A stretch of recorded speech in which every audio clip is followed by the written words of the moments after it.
दृष्टि आईएएस के टुडे जी के प्रोग्राम में आपका स्वागत है। शुरुआत करते हैं पिछले अभ्यास प्रश्न से, जिसमें हमने आपसे पूछा था, हाल ही में एनएचपीसी लिमिटेड ने Phukot Karnali hydro electric project के विकास के लिए एक समझौता ज्ञापन पर हस्ताक्षर किए हैं। ये परियोजना किस देश में लागू होने जा रही है? आपके ऑप्शन थे option A Bangladesh, option B Bhutan, option C Nepal या फिर ऑप्शन डी श्रीलंका। तो इस प्रश्न का सही उत्तर है विकल्प सी यानी नेपाल। आप में से कई व्यूअर्स ने इस प्रश्न का एकदम ठीक जवाब दिया है। चलिए अब आगे की बात को एक्सप्लेनेशन से समझते हैं। हाल ही में एनएचपीसी लिमिटेड और नेपाल की विद्युत उत्पादन कंपनी लिमिटेड यानी वीयूसीएल ने 480 मेगावाट फुकोट कर्णाली जल विद्युत परियोजना के विकास के लिए नई दिल्ली में एक समझौता ज्ञापन पर हस्ताक्षर किए। गौरतलब है कि फुकोट कर्णाली जल विद्युत परियोजना नेपाल के कर्णाली प्रांत के कालीकोट जिले में स्थित है, इसलिए विकल्प सी सही है।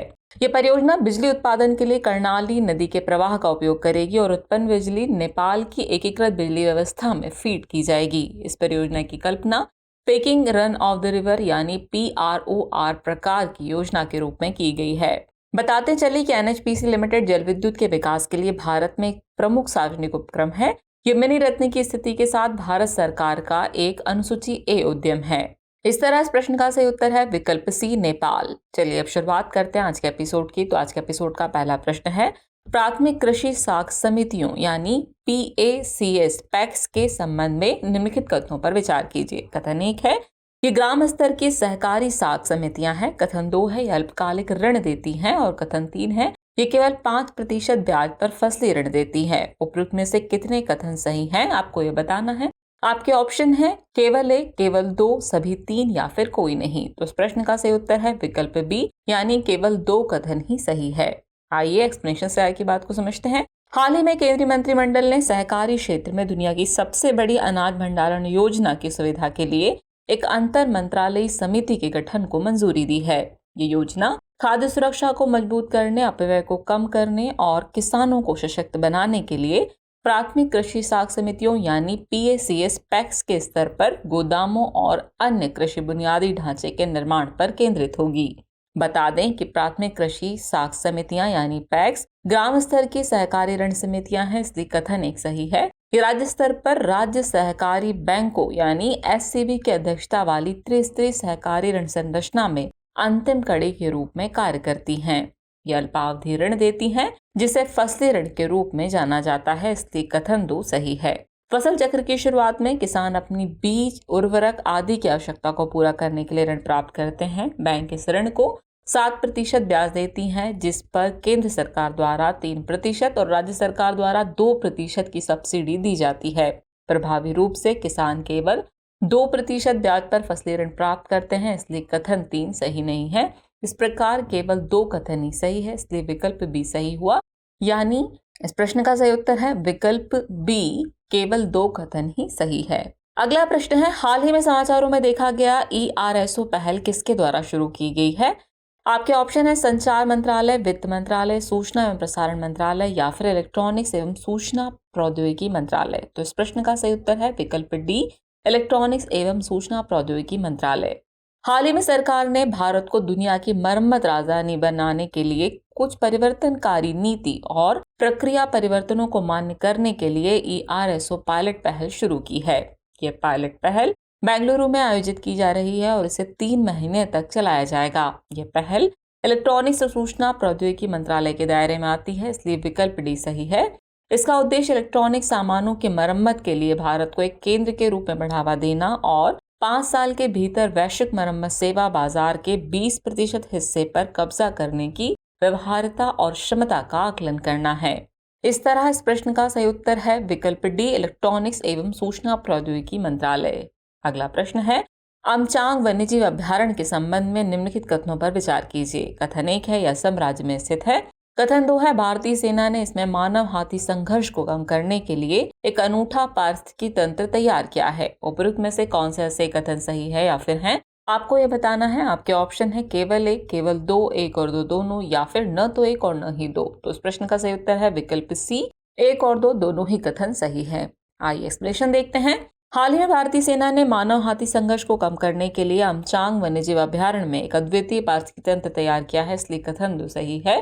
इस पारस्ती तंत्र का उद्देश्य जंगली हाथियों के साथ शांतिपूर्ण सहअस्तित्व को सुनिश्चित करना है। भारतीय सेना और असम वन विभाग के अनुसार अमचांग वन्यजीव अभ्यारण्य में लगभग 90 जंगली हाथी रहते हैं जो अक्सर सैन्य स्टेशन के पास आ जाते हैं। इसे बचाव के लिए सैन्य स्टेशन के क्षेत्र में भारतीय सेना ने कई तालाब बनाने के साथ जंगली हाथियों के लिए फलदार पेड़ और घास लगाई है।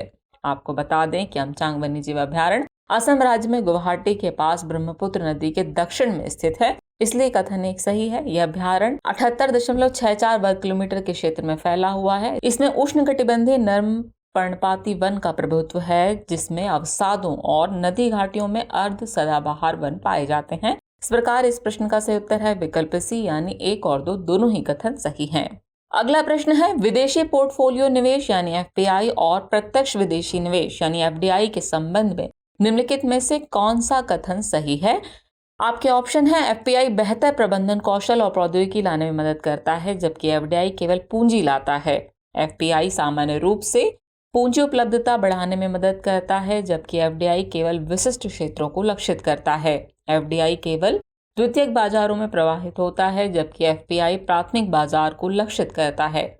या फिर एफडीआई की तुलना में एफपीआई को अधिक स्थिर माना जाता है। तो इस प्रश्न का सही उत्तर है विकल्प बी, एफपीआई सामान्य रूप से पूंजी उपलब्धता बढ़ाने में मदद करता है, जबकि एफडीआई केवल विशिष्ट क्षेत्रों को लक्षित करता है।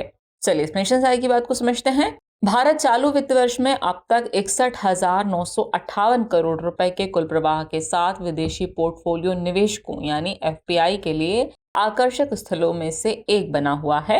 देश में एफपीआई निवेश में वृद्धि का मुख्य कारण भारत में मजबूत मैक्रो इकोनॉमिक फंडामेंटल और जोखिम की बढ़ती भूख है। आपको बता दें कि विदेशी पोर्टफोलियो निवेश यानी एफपीआई विदेशों में स्थित कंपनियों से वित्तीय संपत्ति जैसे स्टॉक और बॉन्ड खरीदने को संदर्भित करता है, जबकि प्रत्यक्ष विदेशी निवेश यानी एफडीआई किसी एक देशी कंपनी का दूसरे देश में किया गया निवेश है, जिसमें कंपनी में कुछ नियंत्रण प्राप्त करके उसके दिन प्रतिदिन के कार्यों में भाग लिया जाता है।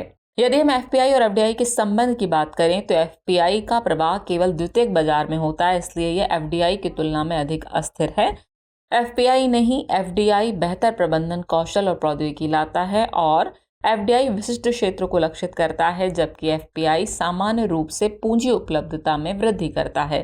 इसलिए विकल्प बी सही है, यानी इस प्रश्न का सही उत्तर है विकल्प बी, एफपीआई सामान्य रूप से पूंजी उपलब्धता बढ़ाने में मदद करता है, जबकि एफडीआई केवल विशिष्ट क्षेत्रों को लक्षित करता है। अगला प्रश्न हाल ही में चर्चा में रहा फुट रोट रोग किस फसल से संबंधित है। आपके ऑप्शन है केला, गन्ना, चावल या फिर कपास। तो इस प्रश्न का सही उत्तर है विकल्प सी, चावल। चावल किसानों के मुताबिक उन्होंने हाल ही में नर्सरी में लगे पौधों पर फुट रोट रोग देखा है। ये रोग बासमती यानी सुगंधित चावल की किस्म की रोपाई को प्रभावित कर सकता है, जिसमें केवल 1 महीने का समय ही बचा है। बता दें कि फुट रोट मिट्टी और बीज जनित एक घातक कवक है जो चावल की बासमती किस्म में देखा गया, इसलिए विकल्प सी सही है। विशेषज्ञों के मुताबिक इस कवक से संक्रमित पौधे हल्के पीले रंग के हो जाते हैं। बाद में ये पौधे धीरे धीरे सूखने लगते हैं और मर जाते हैं। इस तरह इस प्रश्न का सही उत्तर है विकल्प सी, चावल। नेक्स्ट क्वेश्चन है हाल ही में सुर्खियों में रही शानन जल विद्युत परियोजना किन राज्यों के बीच विवादित बिंदु है।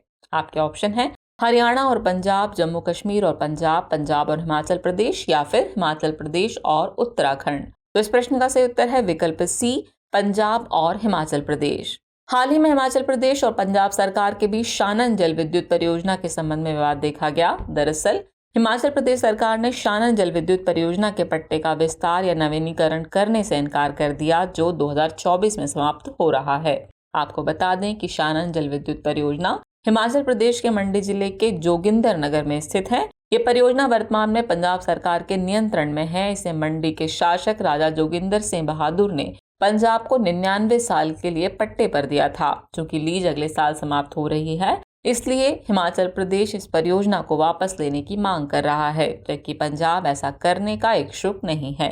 इस प्रकार ये परियोजना दोनों राज्यों के बीच एक विवाद का बिंदु बन गई है, इसलिए विकल्प सी सही है, यानी इस प्रश्न का सही उत्तर हुआ विकल्प सी, पंजाब और हिमाचल प्रदेश। अगला प्रश्न है ओपेक के संबंध में निम्नलिखित में से कौन सा कथन सही है। आपके ऑप्शन है ये संयुक्त राष्ट्र की एक विशेष संस्था है, इसका मुख्यालय सऊदी अरब के रियाद में स्थित है। ओपेक प्लस में वे गैर ओपेक देश शामिल हैं जो दुनिया के प्रमुख तेल निर्यातक हैं, या फिर संयुक्त राज्य अमेरिका, रूस और सऊदी अरब इसके संस्थापक सदस्य थे। तो इस प्रश्न का सही उत्तर है विकल्प सी। ओपेक प्लस में वे गैर ओपेक देश शामिल हैं जो दुनिया के प्रमुख तेल निर्यातक हैं। हाल ही में ओपेक प्लस की बैठक हुई थी जिसमें कच्चे तेल के उत्पादन में कटौती का फैसला लिया गया था। आपको बता दें कि पेट्रोलियम निर्यातक देशों का संगठन ओपेक कच्चे तेल के उत्पादक देशों का एक अंतर्राष्ट्रीय समूह है। ये वैश्विक बाजार को सामूहिक रूप से प्रभावित करने और कच्चे तेल के लाभ को अधिकतम करने के लिए प्रमुख तेल उत्पादक देशों के सहयोग को सक्षम बनाता है। इसे 14 सितंबर 1960 को बगदाद में ईरान, इराक, कुवैत, सऊदी अरब और वेनेजुएला द्वारा स्थापित किया गया था। वर्तमान में इसमें 13 सदस्य हैं जिनमें अंगोला, अल्जीरिया, कांगो गणराज्य, Equatorial Guinea, Gabon, Iran, Iraq, Kuwait, Libya, Nigeria, Saudi Arab, संयुक्त अरब अमीरात और वेनेजुएला शामिल हैं। इसका मुख्यालय वर्ष 1965 से ऑस्ट्रेलिया के वियना में स्थित है।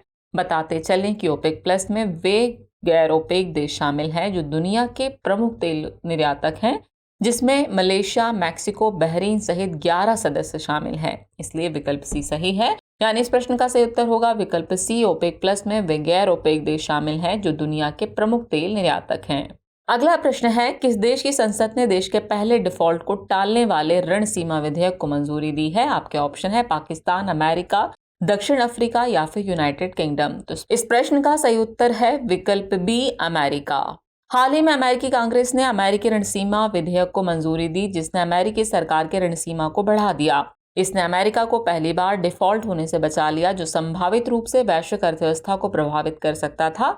इसलिए विकल्प बी सही है। बता दें कि ऋण सीमा वह अधिकतम राशि है जिसे यूएस सरकार को अपने खर्चों को पूरा करने के लिए कानूनी रूप से उधार लेने की अनुमति है। इसकी स्थापना 1917 में प्रथम विश्व युद्ध के दौरान हुई थी। अमेरिकी संविधान के तहत कांग्रेस के पास सरकारी खर्च को नियंत्रित करने का अधिकार है। वर्तमान ऋण सीमा 31.4 ट्रिलियन अमेरिकी डॉलर पर निर्धारित है।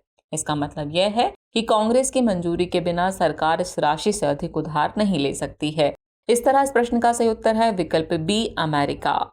चलिए अब हम पहुंच गए एपिसोड के अंतिम प्रश्न पर। तो अंतिम प्रश्न है, कभी कभार चर्चा में रहने वाला सुपर बग शब्द किससे संबंधित है? आपके ऑप्शन है एक मालवेयर, एक नई खोजी गई भ्रंग प्रजाति, ड्रोन तकनीक या फिर रोगाणु रोधी प्रतिरोध। तो इस प्रश्न का सही उत्तर है विकल्प डी, रोगाणु रोधी प्रतिरोध। चलिए एक्सप्लेनेशन साइड की बात को समझते हैं। हाल ही में मैसाचुसेट इंस्टीट्यूट ऑफ टेक्नोलॉजी यानी MIT यूएस और मैकमास्टर कनाडा के वैज्ञानिकों ने सुपर बग हेतु एंटीबायोटिक विकसित करने के लिए आर्टिफिशियल इंटेलिजेंस यानी AI का उपयोग किया है। आपको बता दें कि सुपर बग एक ऐसा सूक्ष्म जीव है जिस पर रोगाणु रोधी दवाओं का प्रभाव नहीं पड़ता है, जिससे उनके कारण होने वाले संक्रमण का इलाज करना कठिन हो जाता है। विश्व स्वास्थ्य संगठन ने सुपरबग के कारण होने वाले रोगाणु रोधी प्रतिरोध यानी AMR को 10 वैश्विक सार्वजनिक स्वास्थ्य खतरों में से एक घोषित किया है। एंटीबायोटिक दवाओं के तर्कहीन उपयोग और जागरूकता की कमी ने AMR को बढ़ाने में अपनी भूमिका निभाई है। इस तरह इस प्रश्न का सही उत्तर है विकल्प डी, रोगाणु रोधी प्रतिरोध।